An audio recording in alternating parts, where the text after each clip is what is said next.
네, 여러분 안녕하십니까? GPU 요리하기 3강을 시작하겠습니다. 이번 그 인트로 영상에 보면 우리가 멋있는 페라리가 이렇게 쫙 맨 꼬랑지에 줄을 서 있잖아요. 그 앞에 어떤 놈이 원인인가 보니까 이 트랙터 아저씨가 아주 제법 그 까만 연기까지 내뿜으면서 이 진행을 맡고 있는데, 이번 강의의 그 가장 그 대표적으로 대표성을 표현하는 그림이라고 제가 하나 선정을 해봤어요. 우리는 그 GPU 프로그램을 하시는 대부분 분들이 이 프로그램 코드나 특히 뭐 우리가 언제 AI 프로그램을 해봤겠습니까? 요즘 들어 AI 막 붐이 일면서 AI 코딩 쪽 개발 쪽으로 많이들 들어오시는데, 그러다 보니까 그 전에 저 호스트 컴퓨터의 뭐 윈도우 기반 어플리케이션이나 이런 것들에 우리가 친숙해요. 그러면 거기에서는 컴퓨터는 일종의 무한한 자원과 무한한 능력을 가지고 있다라고 생각을 하고, 우리가 그냥 열심히 알고리즘에 따라서 프로그램만 작성하면 그것이 실행되는 세상이었어요. 그런데 여기 그림에서 보는 것처럼 우리 GPU 세상에는 페라리도 있고요. 여기 검은 연기를 내는 농부 아저씨 같은 트랙터도 있고 그래요. 이게 이 GPU는 우리가 윈도우 그 인텔 CPU 기반의 모든 안에 구성품들이 아주 쌈박한 이런 페라리로 다 구성되어 있는 게 아니라, 속도가 느린 구성 요소도 있고 속도가 빠른 구성 요소도 있어요. 그 중에 가장 속도가 빠른 구성 요소라고 하면 이 페라리처럼 제가 1강 또 2강에서 말씀드린 것처럼 스트리밍 멀티프로세서 SM 이런 것들은 무지막지하게 속도가 빠르죠. 엄청 계산 속도가 빨라요. 그러면 그거와 반대로 속도가 매우 느린 요소도 있어요. 이 트랙터처럼 속도가 매우 느린 요소의 가장 대표적인 것은 메모리예요. 그 GPU에 내장되는 HBM 메모리, 그래픽 D램이라고 그러죠. 메모리가 느리고, 또 하나 또 더 느린 것은 이 페라리 계산된 것을 호스트 일반 우리 머신 일반 컴퓨터 쪽으로 데이터를 주고받는 이 트랙터와 같이 뭔가를 운반하는, 데이터를 운반하는 그 구조가 매우 속도가 느려요. 다음 슬라이드로 가볼게요. 이거 사실 프로그램을 이렇게 작성하시는 분은 없어요. 이건 좀 극악스러운 예인데요. 기존의 CPU의 개념에 완전히 친숙한 분이 GPU에 대한 개념 없이 그냥 프로그램을 마음껏 한번 만들어 보시오 해가지고 프로그램을 작성했다고 가정한 거예요. 사실 이렇게 짜는 분은 없어요. 그러면 이제 일단 그래도 GPU 프로그램이니까 맨 앞에 병렬로 실행될 구조는 우리가 어디서 카피해가지고 이렇게 갖다 놨지요. 뭐 간단해요. 그냥 C는 A 더하기 B다. A하고 B하고 더해가지고 C를 만든 거예요. 프로그램이라고 할 수도 없죠, 뭐. 그러면 내부를 보아하니, HA라는 변수가 있네요. 저 실수형으로. 그렇죠. 그 다음에 그 값은 1.0이라는 값으로 초기화한 HA라는 변수가 있어요. 이거 어디에 있는 거냐면 우리 호스트 컴퓨터, 그러니까 어디다 쓸 거냐면요, 여기 호스트란 놈이 있어요. 물론 요런 데는 CPU도 있고요. 여기 램도 있고요. 그러겠지요. 그러면 이 램 안에 HA라는 변수가 실제 존재한다고요. 램 안에 주소도 가지고 있고 저것이 저장된 값도 가지고 있어요. 여기 HA라는 이름으로 H_A라는 이름으로 우리가 이름을 주었지만 컴퓨터 내부에서는 저 H_A라는 건 모르고요. 메모리의 주소가 뭐 72,576번지인지 53,720번지인지 그런 실제 메모리의 주소로만 이해해요. 컴퓨터는. 그 다음에 그 메모리 주소에 갔더니 값이 1.0이라는 실수가 저장되어 있다는 거지요. 이 문장, 이 첫 번째 이 문장은 어떤 이 호스트 컴퓨터의 메모리의 특정 번지에다가 1.0이라고 저장을 해놓고 너의 이름은 H_A야. 이렇게 명명한 거고 똑같아요. 그 다음에 두 번째 변수들 볼까요? 이건 다 포인트형이네요. 플로트 타입의 데이터를 가리키고 있는 포인트 D_A. 그러면 이거 D_A라는 변수 이름이라고 보시면 돼요. 변수 이름이 D_A인데요. 저 D_A라는 변수는 어떤 변수 값을 가지고 있는 게 아니라 실수 값을 저장한 기억 장소의 주소 이 뜻이에요. 저 D_A라는 게 32,756번지. 그래서 32,756번지 메모리에 있는 값을 읽어오면 그 값이 D_A라는 변수로 쓴다는 뜻이에요.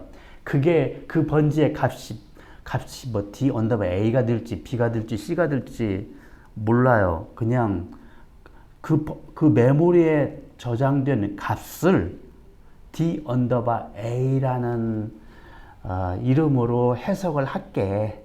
거기에 저장되는 값의 타입은 실수형이야. 뭐 이런 뜻이에요. 초기 값으로 null 포인터 해가지고 초기 값을 해놨죠. DA, DB, DC 이렇게 해놨네요. 이것들은 DA, B, C들은 아직 메모리에 할당되어 있지 않아요. 그냥 저는 선언만 돼 있을 뿐이에요. DA, DB, DC. 그러고 나서 CUDA 메모리 얼로케이션을 했잖아요.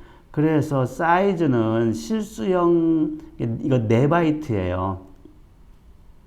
이게 실수형 4바이트 공간을 잡아서 CUDA에 잡았다고 하니 얘체는 어디에 있냐면요.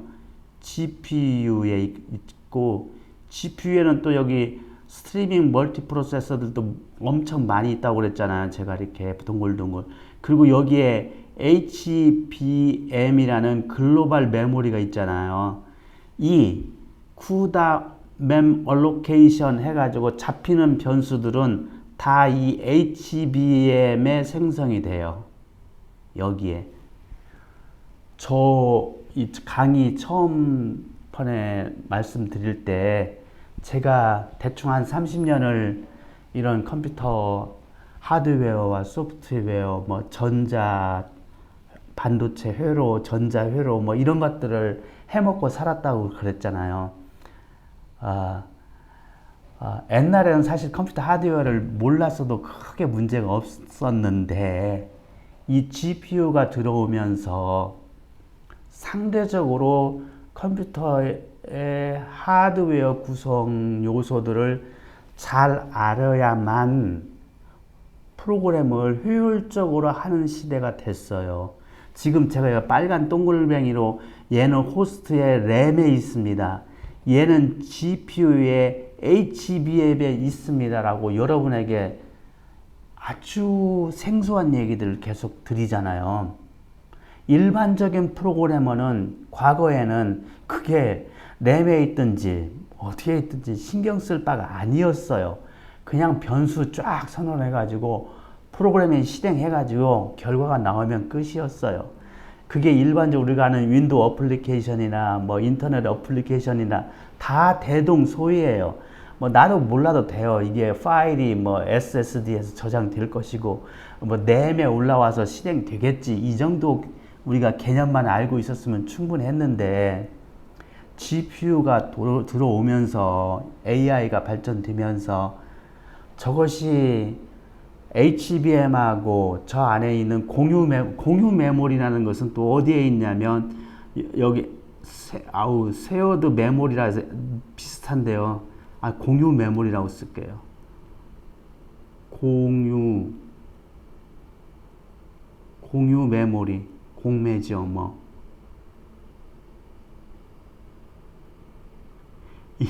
이놈도 GPU 안에 들어있어요. SM하고 매우 가까이 붙어 있어요.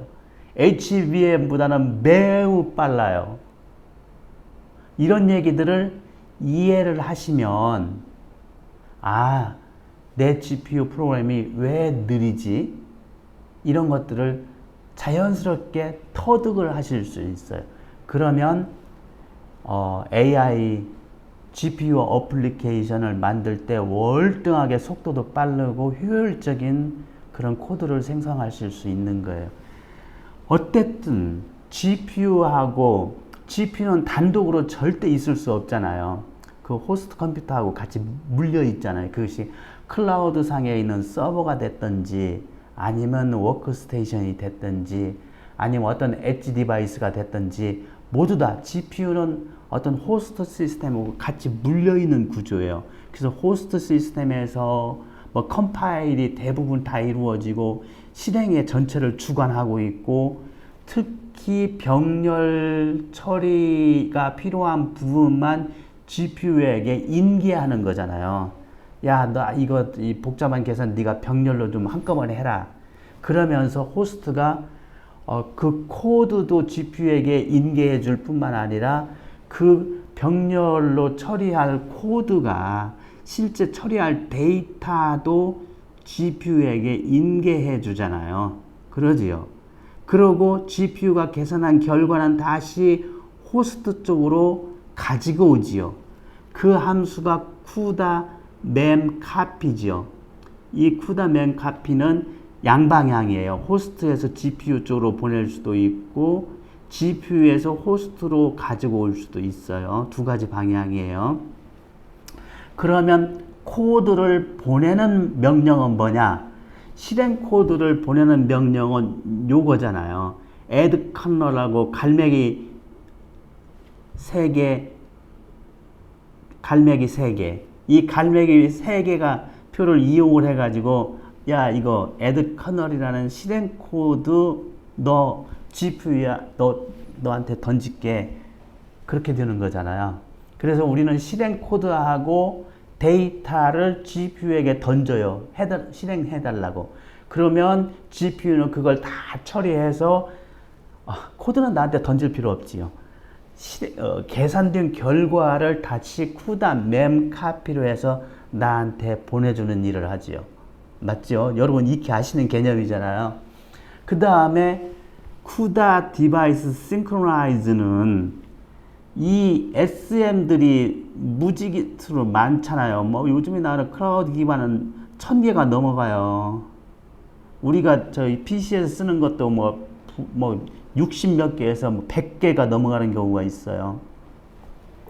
그러면 이 SM들에서 또 스레드들이 동시에 뭐 256개, 512개, 극악무도한 경우는 1024개의 스레드가 동시에 실행된다는 개념이잖아요. 그러면 이 SM 하나에서만 해도 예를 들어서 256개의 프로그램이 동시에 코드가 동일한 그 프로그램이 동시에 256개가 실행되는데 예를 들어서 이 SM마다 256개씩 쭉 있을 거잖아요. 그러면 그 256개의 그 병렬 코드가 똑같이 HBM에서 한순간에 데이터를 싹 가지고 왔다가 계산해 가지고 예를 들어서 한순간에 쉐어드 메모리에 싹 집어넣다가 이런 건 동시에는 못 하겠지요. 동시에는 못 할 거잖아요. 그러니 SM은 우리 눈에 보기에는 마치 SM의 안에 들어있는 256개의 스레드가 동시에 실행된 걸로 보이지만 엄밀하게는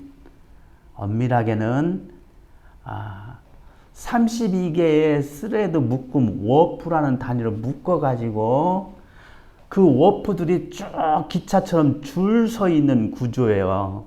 워프 스케줄링 말씀드리는 거지요.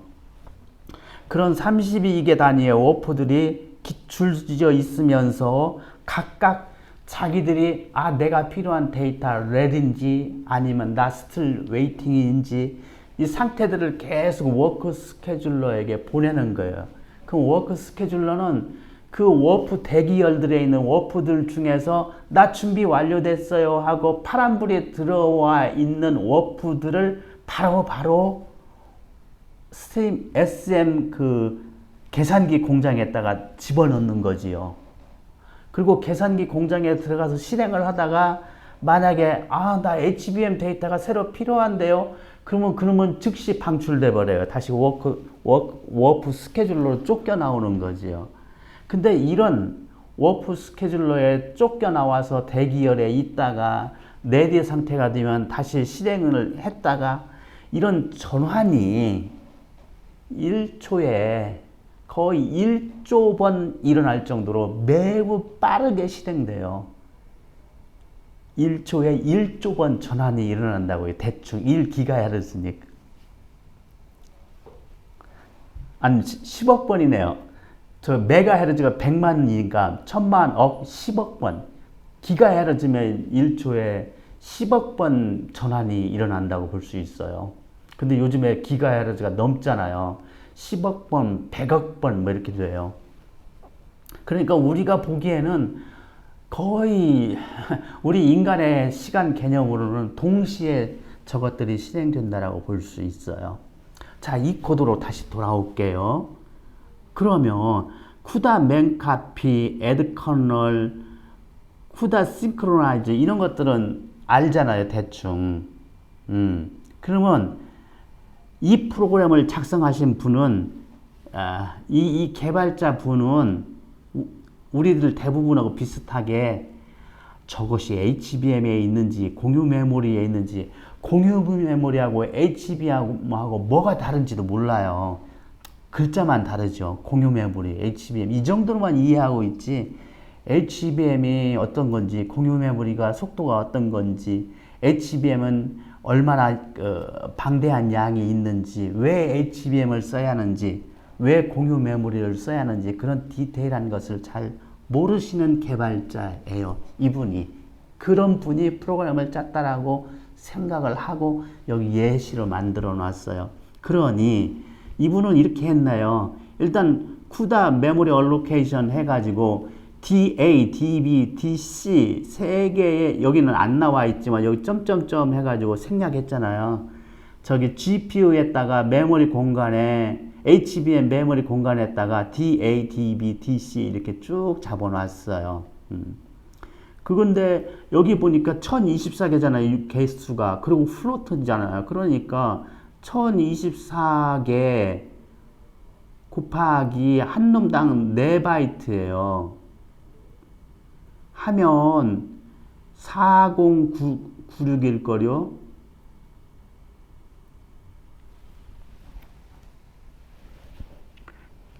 그러면 이거 뭐라고 하냐면 4K 바이트라고 해요. 1024개의 변수를 저장하는데 4KB 메모리를 차지했어요. 그런데 여기 공유 메모리는요, 그 사이즈가 뭐라고 얘기하냐면 수십 킬로바이트라고 그래요. 사이즈가 그렇게 크지 않아요. 요거 변수 1024개 저장했는데 4KB 써먹었으니까 이거 수십 K바이트 이런 변수 몇 개 나오면 금방 수십 킬로바이트가 채워져잖아요. 그래서 공유 메모리는 한정된 차원입니다. 사이즈가 많지가 않아요, 개수가. 그래서 그걸 또 이 공유 메모리를 대략 256 이 스레드가 서로 사이좋게 나눠서 헤쳐먹어야 하잖아요. 그러니 한 놈이 저렇게 무식하게 4K를 독점해버리면 공유 메모리가 바닥나요. 자원이. 그러겠지요.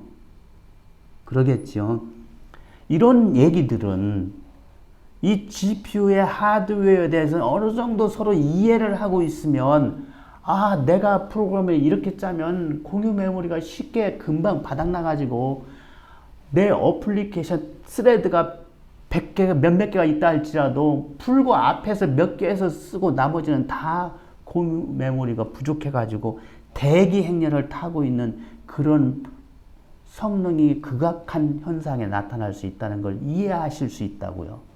이런 하드웨어적인 사항을 잘 아셔야만이.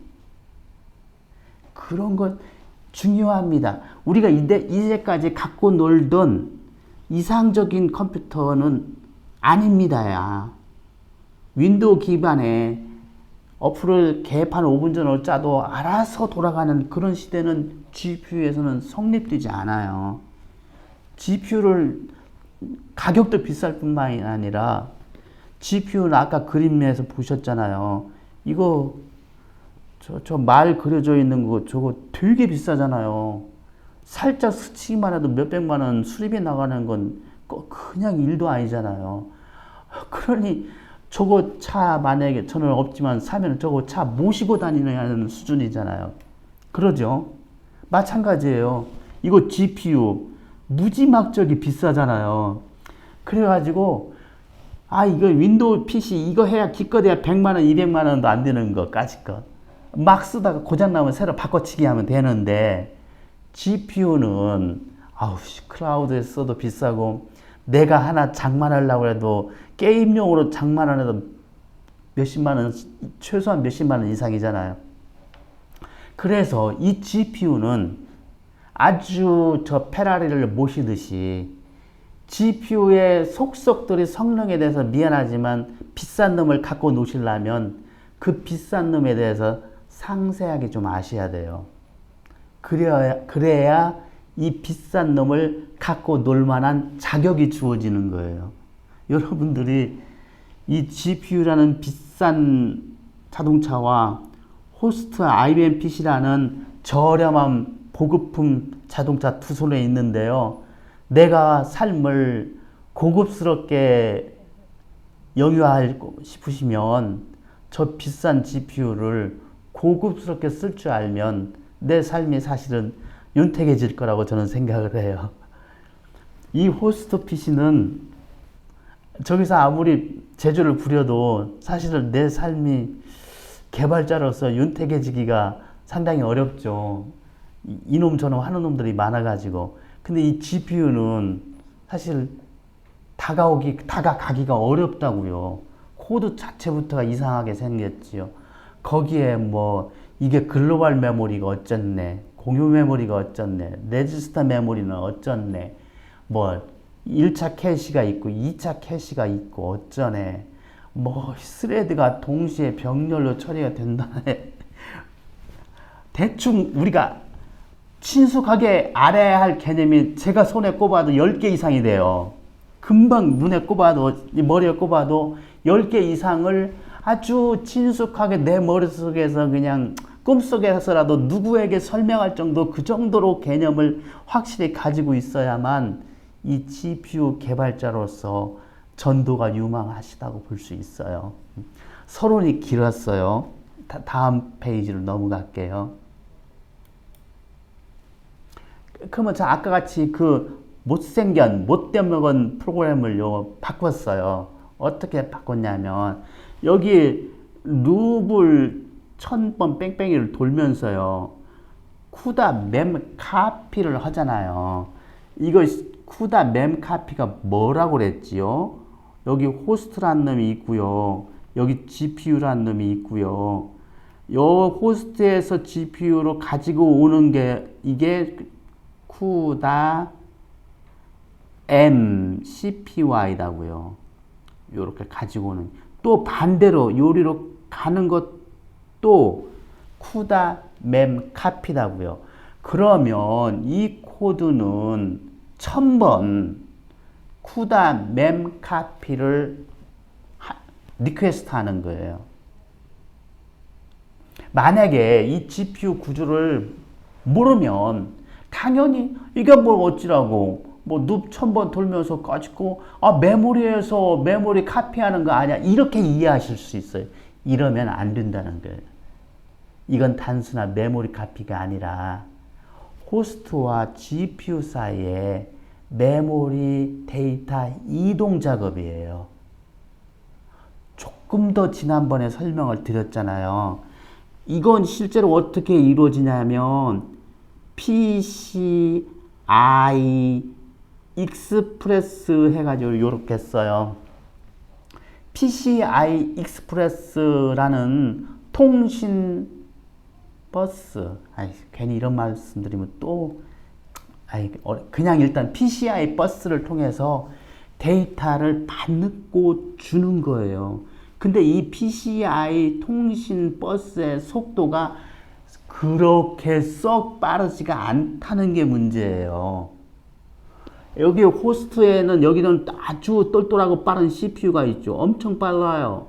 여기 램도 빨라요. 그런데요, 이 PCI 버스는 우리 인텔 PC에서는 어떤 용도로 쓰냐면 주변에 연결되어지는 장치들 연결하는 목적으로 써요. 절대 메모리와 메모리를 연결하는 목적 아니었어요. 예를 들어 PCI 버스에 옛날에 가장 많이 연결되는 것은 뭐였냐면 저기 모니터, 칼라 모니터도 아니고 흑백 모니터요. 그 다음에 총천연 칼라 모니터가 아니라 16가지 색깔만 표시되는 칼라 모니터요. 그 정도 모니터에 게임 상상도 할 수 없었고요. 그 모니터에는 그냥 그 텍스트 문자 위주로 이렇게 한 칸씩 글자들이 이렇게 탁탁탁탁 올라가는 게 보이는 그 정도의 모니터를 썼던 시절에 데이터 주고받던 길이 PCI 버스였어요. 그때는 이 PCI 버스가 그 정도면 아주 빨랐어요. 근데 지금은요, GPU가 적어도 기가헤르츠대로 움직여요. 더군다나 이런 놈이 곱하기 256 또는 곱하기 1024 뭐 이렇게 머리가 많아져 버렸어요. 동시에. 그럼 엄청 빠른 속도로 계산을 해버리지요. 그러면 이렇게 무식하게 빠른 놈들에게 데이터를 어떻게 먹여줄 거냐. 또 이놈이 뱉어내는 데이터를 어떻게 컴퓨터에 CPU에 다시 보낼 거냐. 이게 매우 큰 화두예요. 여러분이 고급진 개발자로 가시기 위해서는 저 PCI 버스 저 똥통차를 어떻게 내가 효율적으로 이용을 해서 가능한 계산도 하고 이 통신도 뒤에서는 통신도 하고 동시에 동시 패션으로 이렇게 이 재주를 부리는 것이 결국 고급 프로그래머의 길이에요. 대부분 많은 책들이 이제 그런 방법들을 얘기하고 있어요. 어쨌든 여기서는 어떻게 했냐면 이 룹 안에 1000번 메모리 카피해 오는 것을 단순 메모리 카피가 아니라고 그랬지요. 메모리 카피면 이렇게 1000번 하던 말들 뭔 상관이에요. PCI 통신을 1000번씩이나 발생하던 놈을 이렇게 아예 룹 바깥으로 빼버렸죠. 룹은 여기에 있어요. 룹은 여기에 있고 메모리 카피는 한 번만 해오고 룹 안에서는 그냥 커널만 반복해서 계속 실행시키도록 구조를 바꿨어요. 그 다음에 여기 보면 누군 여기서 여기까지잖아 이렇게. 그러면 여기 또 보면 쿠다 멤카피가 또 있어요. 이건 뭐냐면 이 계산된 놈을 CPU 호스트에게 다시 보내는 놈이 이제 요 놈은 가져오기지요. 요 놈은 보내기죠. 그래서 실행 한번 하는데 가져왔다가 보냈다를 해야 하는 거예요. 누구 한 번 돌 때마다. 그러지 말고 얘는 누구는 여기서 여기 있잖아. 여기까지잖아요. 이렇게 해서 가져오기 한 번, 그 다음에 보내기 한 번, 이렇게 두 번만 하자는 거예요. 여기 아주 안 좋은 프로그래머가 실수한 걸 보여주는 코드지만 사실 여러분들의 코드도 안 그렇다고 장담 못해요. 가능한 쿠다 GPU로 데이터 가져오는 것 한 번, 그 다음에 최종적으로 보내는 것 한 번 최소화하자는 거예요. 가져오는 것과 보내기는 가능한 최소화하는 게 답이에요. 그 다음에 여기에 싱크로나이즈 하나 또 있지, 그죠? 네, 여기. 어우, 미안해요. 여기가 보내기가 이게 아닌데, 여기가 보내기인데. 보내기 한 번. 이렇게 됐죠. 넘어갈게요.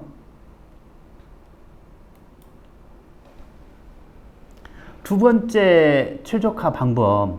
첫 번째는 요약하면 가져오는 것을 쓸데없이 여러 번 가지고 오지 마세요. 가져오려면 한 번 딱 몰아서 가지고 오세요. 보내는 것도 한 번 몰아서 보내세요.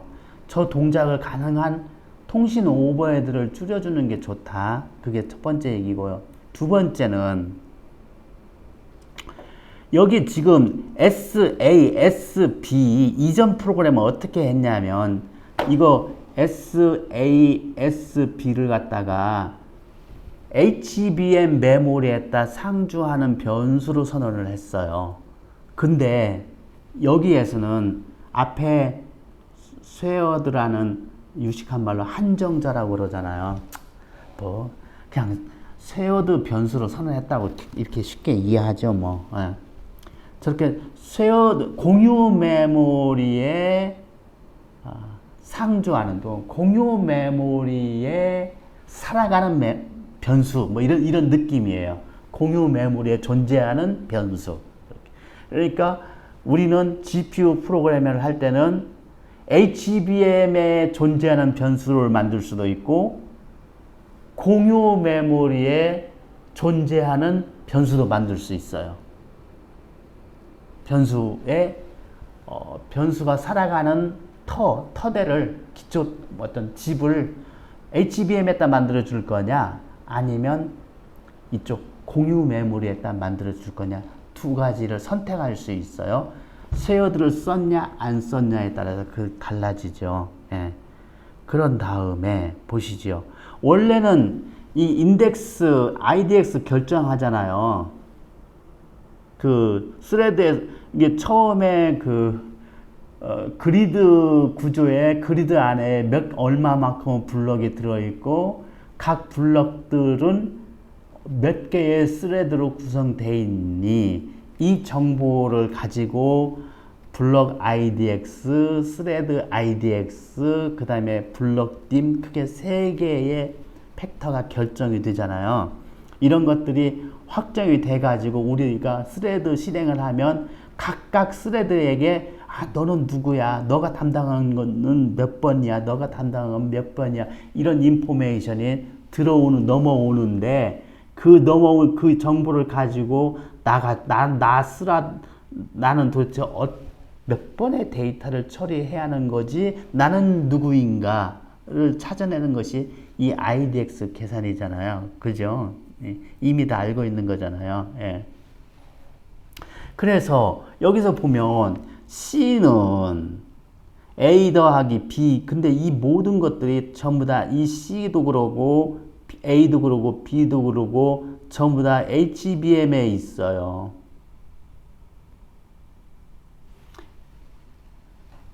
제 1강에서 쫙 설명을 드려볼게요. 1강에 저기 그 멋있는 그림을 하나 그렸는데요. 스트리밍 멀티 프로세서 안에 계산기 공장이 들어있잖아요. 계산기 공장에 들어있는데, 이 스트리밍 안에 워프들이 이렇게 줄줄줄줄줄 워프 대기열을 형성을 하고 있잖아요. 이렇게. 그래서 이 준비되는 대로 이 계산기 공장에 투입될 거잖아요. 이 워프 단위로. 워프는 32개 트레드죠. 이렇게 되는데,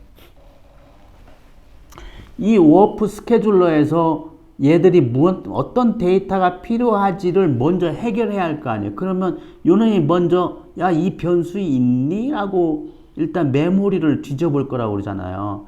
그래서 첫 번째 메모리가 그냥 공유 메모리라고 할게요.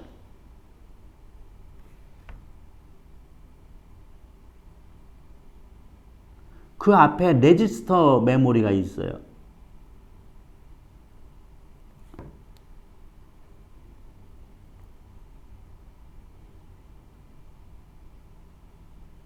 레지스터 메모리에 혹시 그 변수 들어있니? 물어보겠죠. 있다라면 거기서 가지고 오면 되는 거고, 없으면 나 없는데요. 그럼 레지스터는 혹시 얘가 또 스스로 공유 메모리한테 나는 없는데 너 있니? 공유는 나도 없는데 그러면 너 있니? 그러면서 L1 캐시까지 가죠. L1도 나도 없는데 그러면 L2를까지 캐시가 자기들끼리 서로 뜨거운 감자 던지기예요. 여기 결국 이쪽은 워프 스케줄러잖아요. 그러니까 처음에 야 어떤 데이터 A 있니? 라고 물어보면 레지스터는 없으면 넘겨요. 또 야 공유 너 있니? 나도 없는데 그러면 공유는 또 L1에 던지고 L1은 L2에 던지고 L2도 없으면 드디어 HBM까지 뒤져 가야 하잖아요. 미안해요. 갑자기 HBM까지 뒤져 가야 하는 거잖아요. 그리고 여기에 요술 지팡이들이 하나가 있잖아요. 마법사가 있어가지고 뭐 지가 스스로 잘 알아서 값들을 가지고 온다고 그랬잖아요. 예. 마법사들이 활동을 하는 세계가 되죠. L1까지는 ESM 휘하에 동일 GPU, 동일 SM 휘하에 들어있고 L2부터는 이런 SM들이 또 여러 놈들이 있잖아요. 이렇게 이런 놈들이 전부 다 L2에 같이 연결되어 있는 거죠. 나도 이렇게 이런 구조예요. 여러분 머릿속에 생각나셔야 돼요. 이런 구조라는 것을 알아야 지금 내 프로그램이 어디에서 어떤 성능적인 문제를 일으키고 있구나 이런 것들을 금방 유추할 수 있어요. 자, 어쨌든 다시 돌아와서 내가 계산할 변수 A와 B를 여기 공유 메모리에 상주하는 형태로 바꿔놨어요. 그러면 질문이 하실 수 있어요. 선생님, 그 모든 계산에 필요한 놈들을 다 공유 메모리에다 깔아놓으면 얼마나 편해요? 당연히 편하죠. 당연히 빠르죠. 근데 저 공유 메모리가 나만 쓰면 뭐 신경 쓸 필요 없죠. 256개의 같은 동일한 블럭 내에 있는 스레드들이 모두 다 같이 나눠서 써야 한다는 게 문제죠. 공유 메모리 자원은 한정되어 있고 그래서 많이 한꺼번에 할당해가지고 마음껏 풍요롭게 쓸 수 있는 프로그램을 짤 수가 없어요. 이전 옛날 윈도우 환경에 어플을 뭐 했던 때는 거기서는 메모리를 어떻게 내가 쓰든 상관하지 않아요. 문제 없었어요. 뭐 지가 뒤에서 뭐 캐시했다 하든지 아니면 뭐 저기 디스크 캐싱까지 해가지고 하든지 네, 프로그래머 입장에서는 알바 아니야. 그냥 네가 알아서 해. 그렇지만 GPU로 들어와서는 프로그래머께서 만약에 알바 아니야. 네가 알아서 해 하면 GPU에서는 그걸 다 너그럽게 처리해 줄 수 있는 역량이 안 돼요. 레지스터도 작죠. 코딱지만하게. 그래가지고 한 놈이 너무나 많은 자원을 다 독점해버리면 다른 놈들은 그 자원이 다시 가용 상태가 될 때까지 기다리고 있어야 돼요. 그러면 GPU는 GPU에 내장된 CPU 점유율은 거의 뭐 바닥을 기고 계속 웨이팅만 하고 있으니까 그러면 죽는 건 돈 뺏기 없지요. 어차피 GPU 클라우드 임대하시는 분은 내 CPU를 많이 쓰든 말든 나는 당신 그 쓰는 시간에 따라서 돈을 청구할 거니까. 그러니 GPU 프로그램 쪽에서는 결국 어떻게든지 GPU의 점유율, 특히 그 연산에 관련된 프로세서의 점유율을 높여야만이 결국은 최대 효과를 달성할 수 있는 거기 때문에 이 쉐어드 메모리나 이런 개념들을 잘 아셔야 한다는 거예요. 이 구조도 잘 아셔야 된다는 거고. 여기서는 개념이 이랬어요. 변수를 보니까 또 타일 사이즈네요. 여기는 아까 IDX였잖아요. 이 IDX는 어디서 왔냐면요. 여기에서 왔잖아요. 이건 어디서 왔냐면 그리드 내에 몇 개의 블럭이 있고 각 블럭마다 스레드가 몇 개씩 들어있지. 여기로부터 출발한 게 IDX예요. 그러니까 어떻게 되냐면 저 변수들이 저 행렬이 무조건 저장될 때는 기차처럼 1차원 행렬로 쭉 그게 2차원 행렬이 됐는지 3차원 행렬인지 모르지만 내가 우리 머릿속에는 2차원 또는 3차원 또는 n차원 행렬을 뭐 이렇게 개념적으로 만들었다 할지라도 실제 물리적으로 저 행렬이 저장되는 구조는 1차원 배열로 저장이 돼요. 그냥 쫙 줄 서서. 그게 이제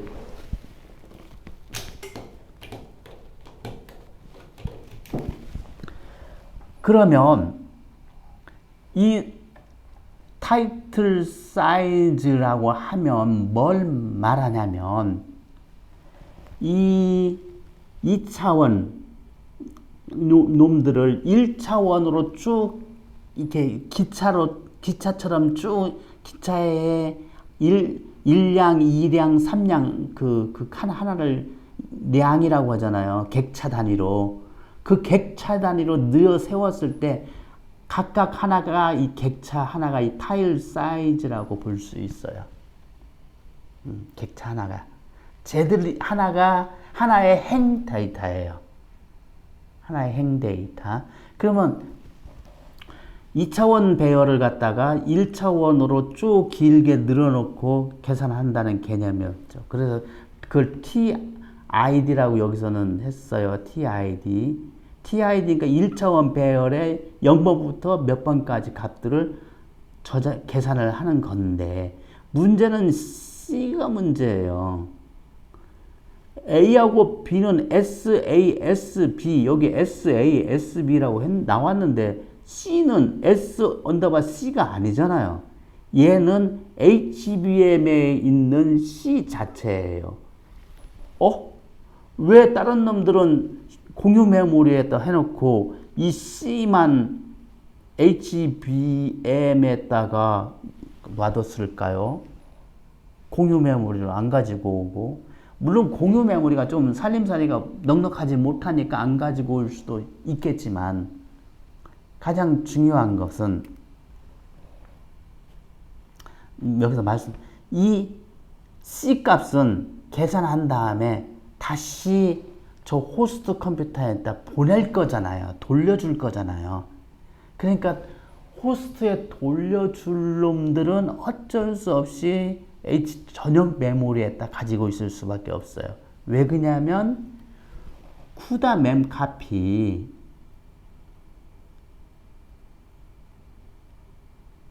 이놈이요. 이 함수는 오직 이 HBM과 저쪽 누구냐면 D램 있잖아요.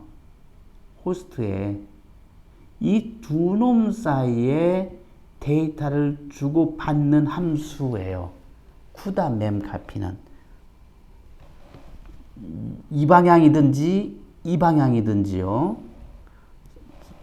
한쪽은 목적지는 호스트의 D램이고요. 다른 목적지는 HBM이에요. 그러니 호스트의 데이터를 보내려고 하면 반드시 그 값은 HBM, 전용 메모리에 있어야 돼요.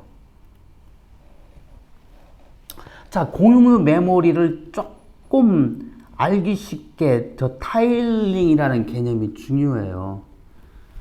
엔비디아의 C 프로그래머 가이드에 보면 저 타일링 개념이 나와가지고 저 타일링 개념을 해가지고 2차원 행렬을 좀 더 빨리 계산하는 방법 뭐 이런 얘기들을 해요. 그거 좀 타일은 별것도 아닌 거예요.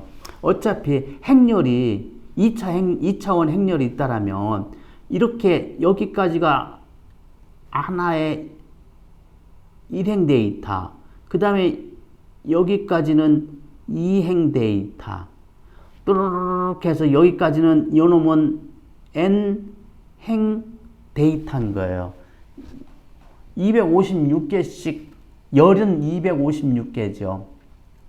행은 n개의 행이 있고 각 행마다 열은 256개가 있는 놈을 1차원 배열로 저장하면 이런 모습으로 저장이 될 거예요. 이런 모습으로. 그러면 타일은 같은 행, 같은 동일한 행의 데이터를 타일이라고 이름을 붙였어요. 여기서 타일의 사이즈는 256이죠. 왜 타일이라는 개념을 했냐면요. 요 색깔 보세요. 약간 색깔이, 이 타일의 색깔이 각각 타일별로 색깔이 다르잖아요. 그래서 이런 색깔이 알록달록 다른 타일들을 붙여가지고 화장실 바닥 공사를 한 거잖아요. 메모리도 그런 조각, 단일 하나의 행이라는 데이터를 하나의 타일이라고 본 거고, 그런 타일이 여러 개가 탁탁탁탁탁탁 달라붙어 가지고 필요한 블럭 사이즈를 만든다는 거지. 이런 타일들이 막 붙어서 그리드 사이즈가 되는 거죠. 그러죠. 그러면 이 타일 사이즈만큼을 쉐어드 메모리에 가지고 온다는 거예요. 아, 그러면 타일 사이즈는 내 GPU에서 내가 쓸 수 있는 쉐어드 메모리 사이즈가 최대 얼마냐, 리즈너블한 사이즈가 얼마냐에 따라서 이 타일 사이즈를 결정하셔야 돼요. GPU별로 달라요. 통상은 뭐 512, 256, 128, 뭐 이런 사이즈일 거예요. 64는 너무 작고요. 뭐 256이나 뭐 510이나 128 이 정도예요. 너무나 크면 또 여기 194는 너무나 크고요. 그죠? 그래서 아마 타일 사이즈는 이 범위 내에서 돌아다닐 거예요. 어떤 경우는 32를 쓰는 경우도 있어요. 이게 타일 사이즈의 개념이에요. 그러면 코드 한번 볼까요? 어떻게 되어 있는지. 타일 사이즈는 여기서 256으로 했네요. 그러면 블럭은 전체 타일 사이즈로 나누는 거죠. 여기서 플러스 타일 사이즈 마이너스 1은 이건 그냥 일종의 공식이에요. 예를 들어서 여기다 이 값이 항상 4.9, 4. 얼마가 나와가지고 이걸 저기 인티저 정수 처리해버리면 딱 4가 나오도록. 어떤 때는 잘못하면 요놈이 3이 나오면 안 되잖아요. 그래서 라운드 업이라고 할 수는 없고, 아무튼 이건 그냥 공식이라고 그냥 쓰세요.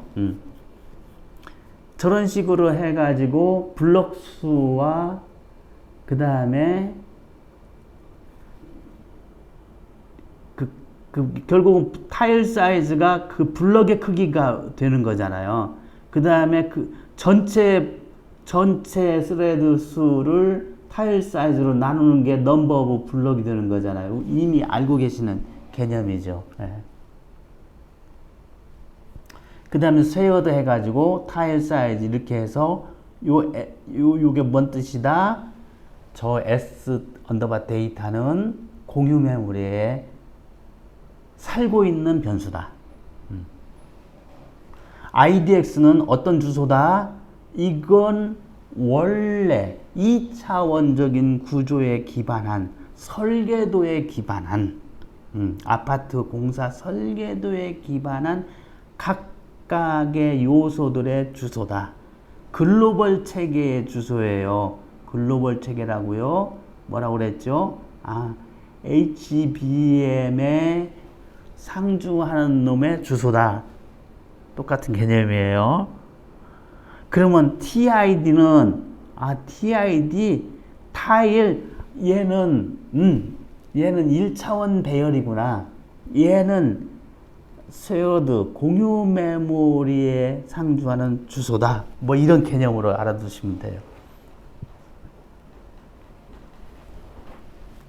넘어가 볼게요. 아까 전역 메모리 변수 C만 전역 그 HBM에 고집스럽게 상주해야 한다고 그랬잖아요. 왜 HBM에 상주해야 한다고 그랬지요? 이 전역 메모리와 호스트에 있는 DDR 메모리 사이에 통신하는 놈이 CUDA 멤 카피이기 때문에 그래요. 얘는 절대로 뭐 여기 레지스터 값을 읽어오거나 공유 메모리 값을 가지고 가거나 캐시에 있는 걸 가져다가 할 수 없어요. 오직 전역 메모리에 있는 놈만 읽어다가 호스트에다가 이렇게 집어넣거나 또는 호스트에 있는 놈의 요리를 갖다가 전역 메모리에 집어넣는 일을 하는 게 CUDA 멤 카피라고요. 구체적으로는 CUDA 멤 카피 하면서 우리가 목적지는 어디고 출발지는 어디야 이렇게 주소를 명시해서 API 콜을 해요.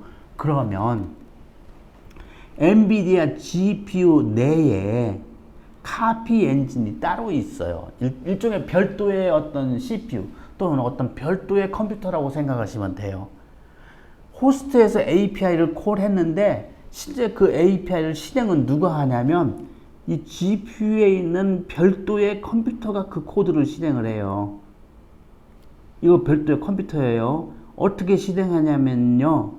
얘는 여기에 주소 알죠. 이미 줬잖아요. 그 다음에 여기에 주소도 알죠. 여기 저장될 공간 여기 저장될 공간 여기 이 양쪽의 주소를 알아요. 그렇기 때문에 얘는 바로 이 주소를 찾아가서 이 주소 값을 읽어다가 바로 여기에 있는 주소 어디에다가 바로 박는 일을 해요. CPU 관심 없어요. 몰라도 돼요. GPU 몰라도 돼요. 이 별도의 컴퓨터가 여기 있는 놈만 읽어다가 계속 여기다 카피, 그 다음 번지에 있는 놈을 가져다가 그 다음 번지에 카피, 이 일을 계속해요. 언제까지요? 여기에 저장된 너 이거 100만 개 가지고 와 라고 하면 그 100만 개 다 읽어서 여기다 100만 개 다 쌓을 때까지 얘가 오직 그 일을 해요. 그러면 GPU는 뭐 해요? GPU는 저기 CUDA 멤 카피가 완료됐습니다는 보고서가 올 때까지는 신경도 안 써요. 안 해요, 실행을. 다른 거 실행하지. 호스트는 뭐예요? 호스트도 신경 안 써요. CUDA 멤 카피 해가지고 얘가 언제 가든 말든지 호스트는 신경 안 써요. 그래서 이걸 갖다가 이름을 유식하게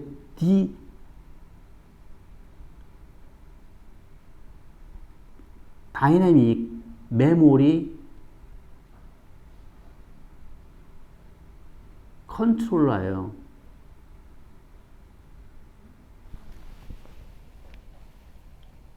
아, 미안해요. 다이내믹, 다이렉트 메모리 컨트롤. 거짓말이 늘어요, 점점.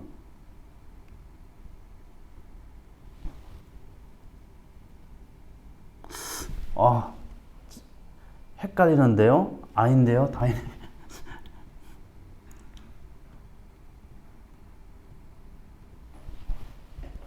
DMA의 기능은 뭐냐면 일종의 별도의 컴퓨터예요.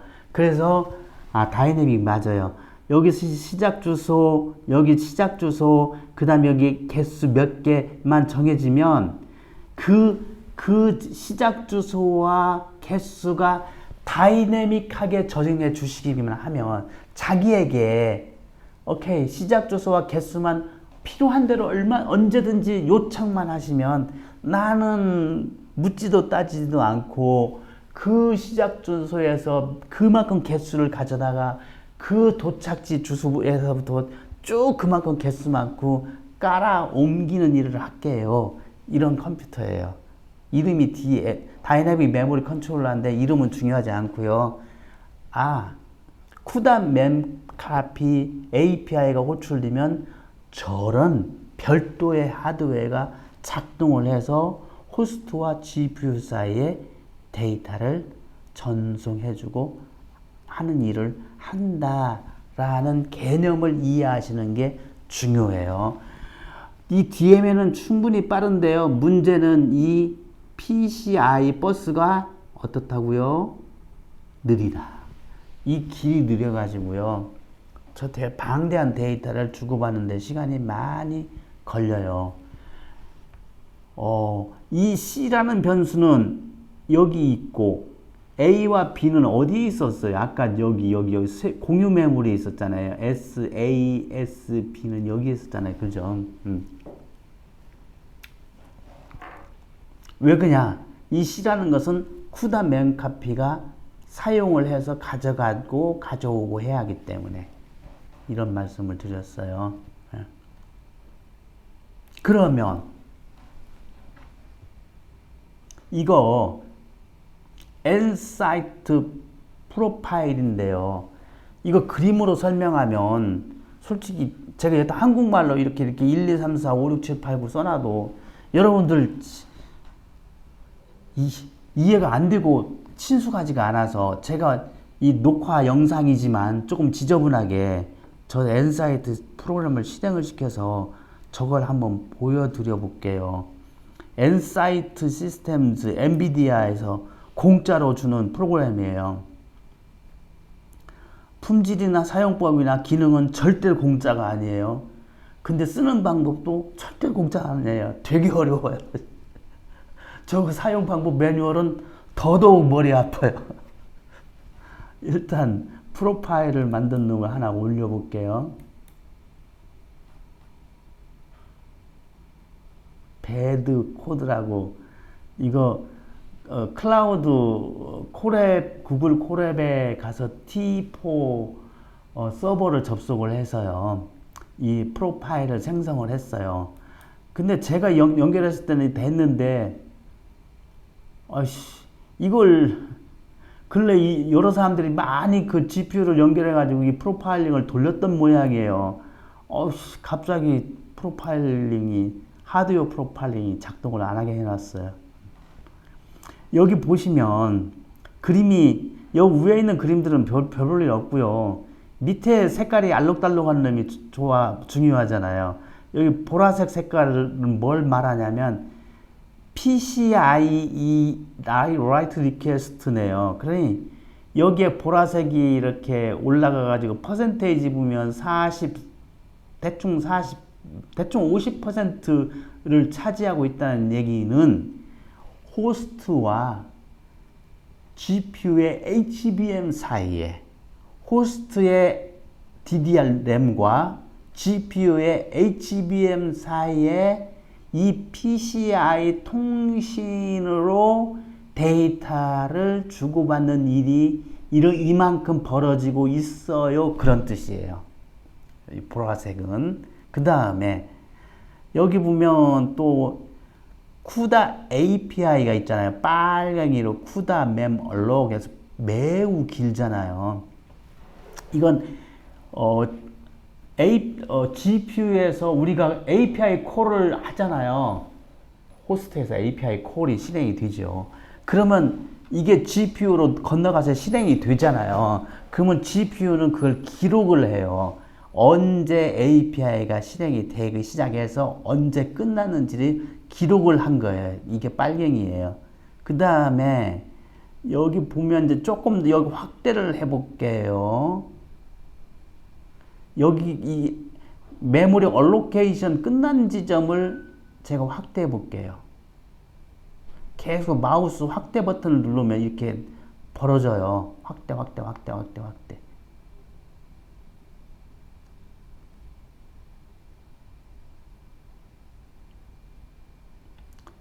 마우스 이동했어요. 처음에 메모리 얼로케이션을 하지요. 호스트에 메모리 얼로케이션 하고, 그 다음 GPU의 HBM에다가 메모리 얼로케이션을 하잖아요. 변수. 그게 이제 이렇게 길게 차지했어요. 그리고 나서 여기 또 확대해 볼게요. 여기 드디어 쿠다 맴 카피 두 마리가 나오는군요. 그죠? 쿠다 맴 카피가 나온다는 얘기는 뭐지요? 저 호스트에 있는 DDR 메모리에서 GPU의 HBM 메모리로 가지고 오든지 또는 GPU에 있는 HBM 메모리에 계산된 결과를 호스트의 DDR 램에다가 복사하는 그 두 가지 동작 중에 하나를 하는 거예요. 요게. 그죠? 쿠다 맴 카피를 하고. 그러면 쿠다 맴 카피를 하고 여기까지가 끝나고 나서 가만히 보니까요. 여기 끝나니까 여기 녹색이네요. 쿠다 메모리 오퍼레이션 인 프로그레스 해가지고 맴 카피 H2D 이렇게 써 있네요. 그러니 호스트에서 디바이스 GPU 쪽으로 실제 메모리 카피가 일어난 동작은 이만큼 시간 동안 이루어졌어요. 그러면 이만큼 긴 시간은 뭐 했어요? 이만큼 긴 시간은 PCI 통신을 통해 가지고 여기 PCI 통신을 통해서 쭉 닫았다가 한 번에 메모리에다가 쑥 집어넣는 동작을 이만큼 한 거예요. 그러니까 통신이 속도가 느려가지고 시간이 실제 메모리 카피하는 동작보다 10배 이상 시간이 길어졌어요. 이렇게. 그러니 쿠다 맴 카피는 안 할 수는 없고 한 번에 가능한 몰아서 또 여기 쿠다 맴 카피 또 한 번 했지요. 그러니까 이거에 대한 API 호출이 여기서 실행이 됐고 그거에 따라서 PCI 버스는 여전히 열심히 일을 했고 결국은 이 시점 되니까 API 콜 리턴 됐고 그러면서 여기서 이 시점 되니까 실제 그 받은 데이터가 메모리에 저장된 일이 벌어진 거죠. 그럼 메모리에 두 번 저장이 제대로 됐으니까 드디어 add kernel이라는 API가 호출이 돼가지고 GPU에 있는 SM 공장들은 쫙 그걸 실행을 하는 거죠. 실행을 하는 거죠. API가 그걸 실행해라고 하고 실행해 주세요라고 요청을 했는데 이만큼 긴 시간 동안 기다렸다가 드디어 이 짧은 시간 동안만 커널이 실제 런닝해요. 그러면 도대체 메모리도 준비가 됐는데 왜 add 커널을 콜을 호출을 했는데 왜 실행이 이 시점에 가서 조금밖에 안 되고 이만한 시간 동안 기다렸을까요? 이 기다린 이유는 커널에게 요청을 하니까 워프 스케줄러가 알았어요. 그 워프 구성을 하고 커널에 그 워프에다 대기 편성을 하고 그 다음에 관련된 값들을 준비하고 하는 시간이 이만큼이 걸려요. 길게. 그리고 그것들이 다 준비가 되니까 실제 실행은 요거밖에 안 걸렸어요.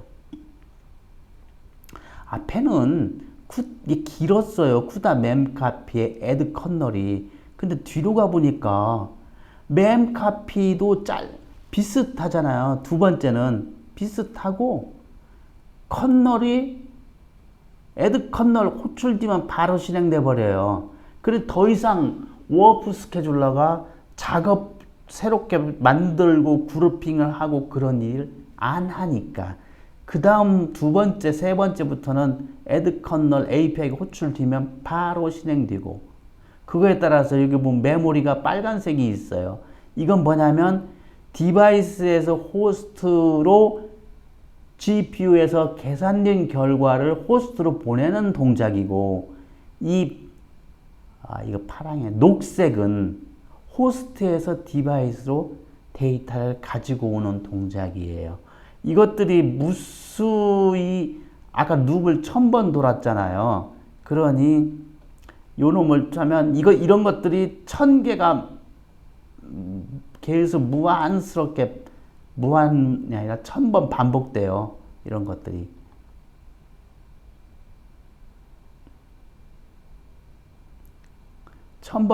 반복되고 맨 마지막에 가니까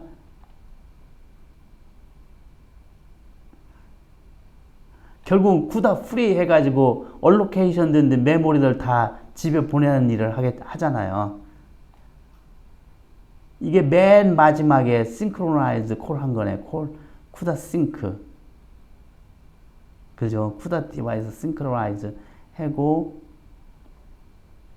메모리 얼로케이션 해제하고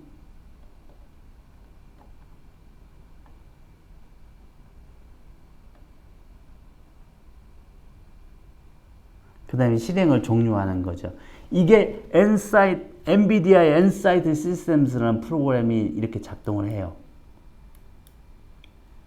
그걸 그 중에서 눈에 들어오는 부분만을 제가 캡처해서 상세하게 설명을 해봤어요. 여기 실제 그 프로그램을 실행을 하면 맨 먼저 쿠다 멤 카피 콜을 하잖아요. API 콜을 하면 이 시점에서 API가 콜을 하면 엔사이트는 이 시점의 시간을 기록해요. 쿠다 멤 카피 API가 호출됐습니다. 시작됐습니다. 그리고 요 끝난 지점이 API가 실행을 마치고 리턴된 지점이에요. 그러면 요 호출을 하니까 쿠다 멤 카피 API가 실행을 하고 바로 이어서 PCI 버스가 통신량이 증가하지요. 그러면서 호스트에 있는 데이터를 GPU 쪽으로 쫙 복사하는 일을 하기 시작을 하지요. 복사하는 일을 하고 여기 데이터 일부 왔고 최종적으로 여기 데이터가 오니까 메모리 데이터가 최종적으로 도착했어요. 그러니까 드디어 add 커널이라는 커널 실행이 요청이 되고 요청되고 스케줄링 따라서 조금 길어요. 처음 건. 그런 다음에 워프 스케줄이 다 해가지고 실제 실행은 여기 이 시점에서 커널이 실행이 됐어요. 그리고 여기서 더하기를 열심히 다 했겠죠. 그러니까 요 놈은 다시 그러면 계산 결과 값을 다시 메모리에다 복사해야지 호스트에게 하는 걸 따라서 이 메모리가 복사가 되고 싱크로나이징이 하는 이런 절차를 밟고 있어요. 처음 것은 이 녹색 기다림이 매우 많아요. 빨강이가 길고 그 다음에 이거 실제는 짧고 대부분 여기 비어 있잖아요. 이 PCI만 길고 실제 메모리 작동 시간도 널널하고 어찌다 한번 그 다음에 커널의 작동 시간도 어찌다 한번 이런 형태잖아요. 근데 만약에 첫 번째 그 쿠다 멤 카피만 한 번만 처음 수행을 하게 하도 나머지 이 녹색 이건 CPU의 점유율이 이렇게 확 상승한다 이거죠. 그 다음에 계산 끝에 머리에 그 계산 결과를 호스트에 보내라. 이렇게 가지고 와라. 보내라. 이렇게 효율이 상승된다는 거고 이놈보다 이놈은 자꾸 이놈 저놈해서 죄송한데 그냥 편하게 들으세요. 두 번째는 쉐어드 메모리를 이용을 해가지고 실제 계산 속도를 증가시켰잖아요. 그러다 보니까 데이터 트랜스퍼가 상대적으로 더 많아졌다라고 느껴지지만 사실은 엄청나게 실행 시간이 줄어들어 버린 거죠. 그래가지고 실행이 뭐 엄청 속도가 빨라진 효과를 보인 거예요. 그 다음 여기에는 여기 이 전체 소스를 올려놨어요. 저기 관심 있으시면 한번 쭉 한번 보시라고 여러분에게 브록 전체를 올려놨습니다. 1시간 조금 넘었네요. 강의 시간이.